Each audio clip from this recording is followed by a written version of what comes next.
Thank you very much. It is our pleasure to announce the next surgeon. This is Dr. Lukan Mishev, from Bulgaria, from Sofia.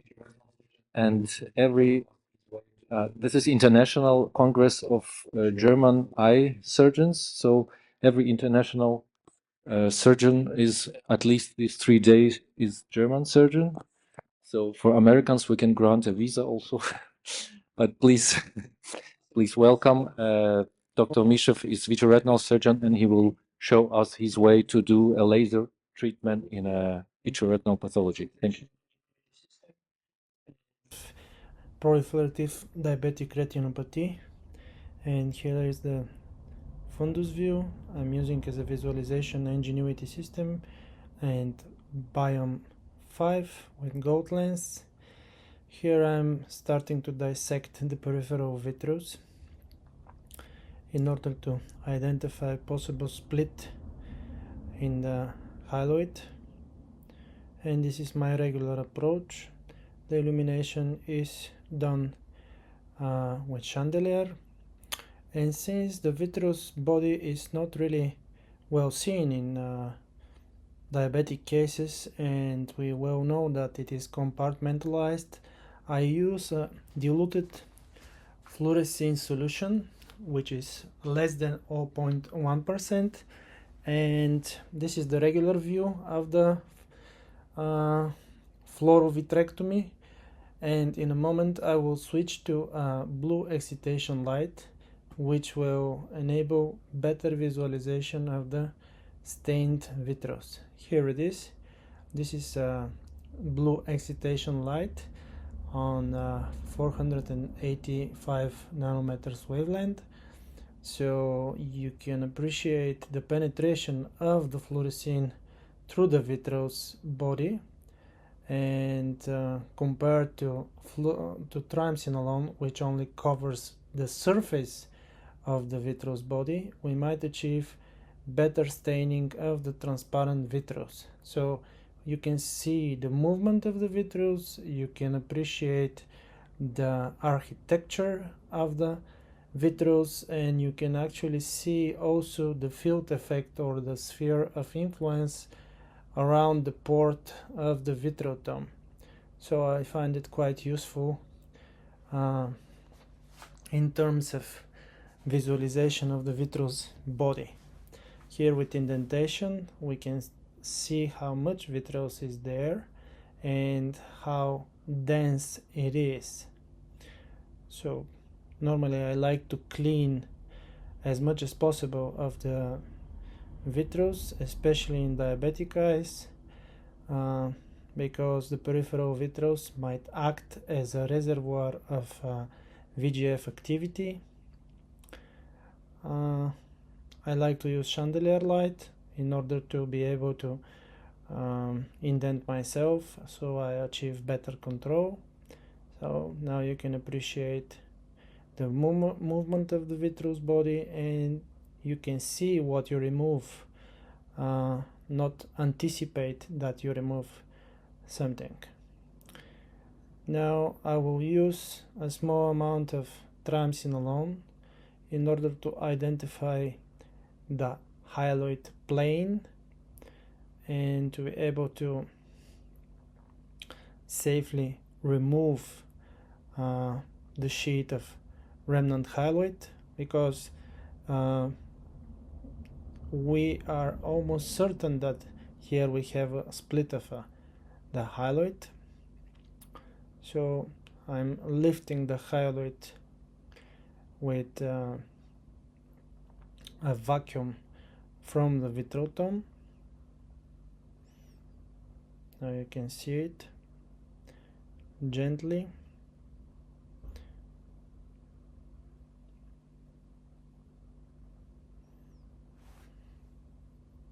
Here is a plane where we might start to pull. Normally I don't like pulling extensively because the attachment to the fragile retina sometimes are pretty tough. So my next step would be by manual dissection of these membranes in order to be gentle as much as possible. I'm using Eckhart forceps and oval scissor from certain manufacturer, which is indispensable tool because it can act as a curved spatula and a scissor in same time. So you can see how well you can dissect the proliferative tissue from the surface of the retina, and in that fashion you can be more delicate and it might prevent you to not create iatrogenic breaks, which is important especially in these cases.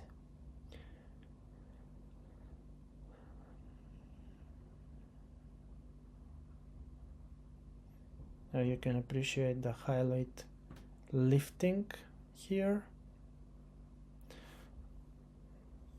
The other branch and proliferative tissue here. We have really small but intense attachments, which I prefer to cut with the scissor than to pull and anticipate that they will detach spontaneously, because they might create breaks, which can be a complication during this part of the surgery. So mainly the less iatrogenic breaks are created, it's better for the outcome of the diabetic surgery. So here it is, we lift the hyaloid.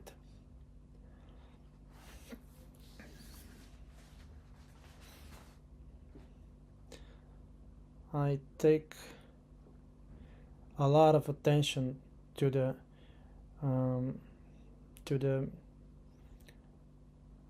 existing attachments, and as I said, I prefer to cut them with a scissor or Vitrotome.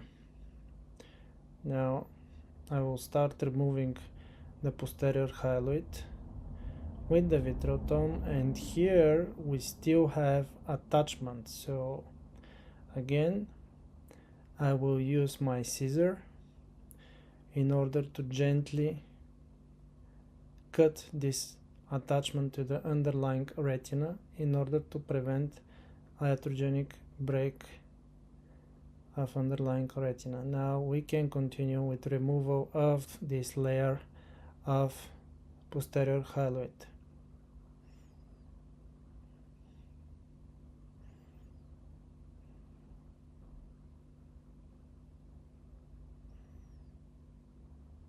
It's important to be sure that we remove the hyaloid especially in diabetic cases. Here it is, the removal.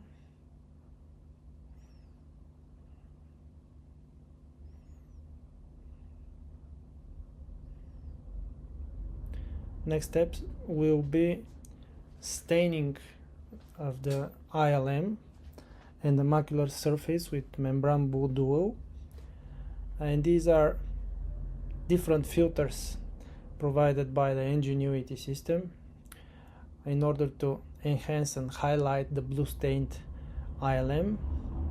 So it's up to the preference of the surgeon how he wants to perceive the tissues and which image is most beneficial for him during this step of the procedure. So another type of filter which might enhance the perception of the stained tissue and the contrast between the peeled and non-peeled areas. Again, I'm using Eckhart forceps, which I find absolutely indispensable for ILM peeling, my favorite one.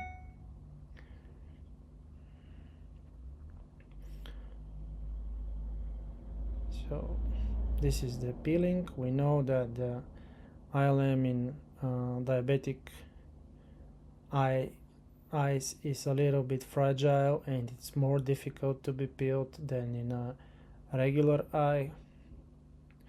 Another type of filter which might highlight a little bit better what we are trying to catch and peel from the surface of the macula. So this is the ILM,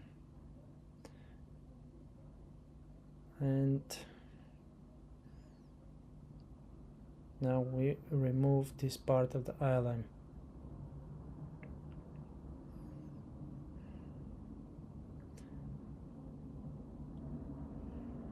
Yes. Now this is the part where we are doing intraoperative fluorescein angiography, and we are using excitation light and digital barrier filter with Ingenuity.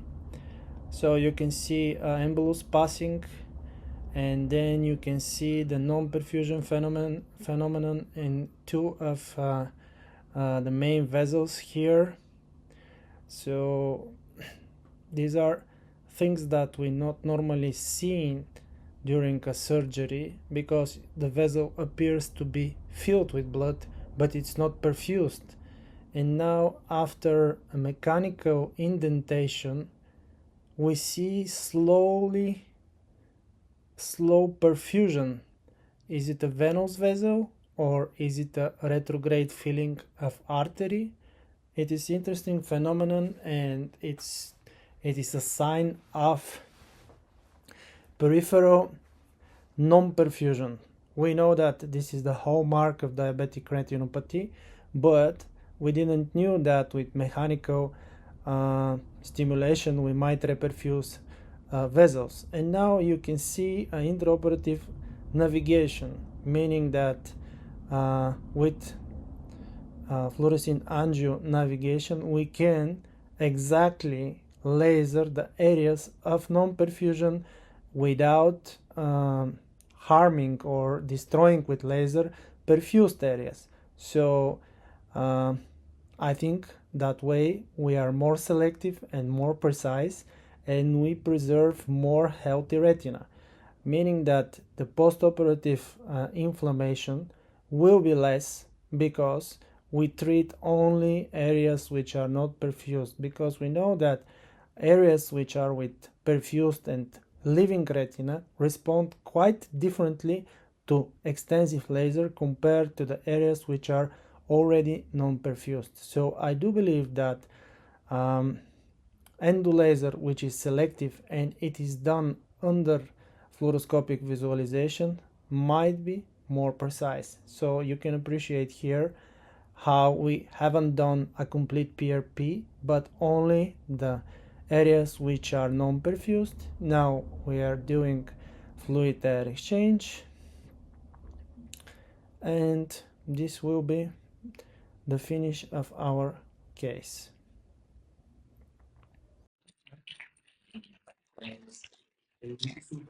Thank you very much, Dr. Mishev.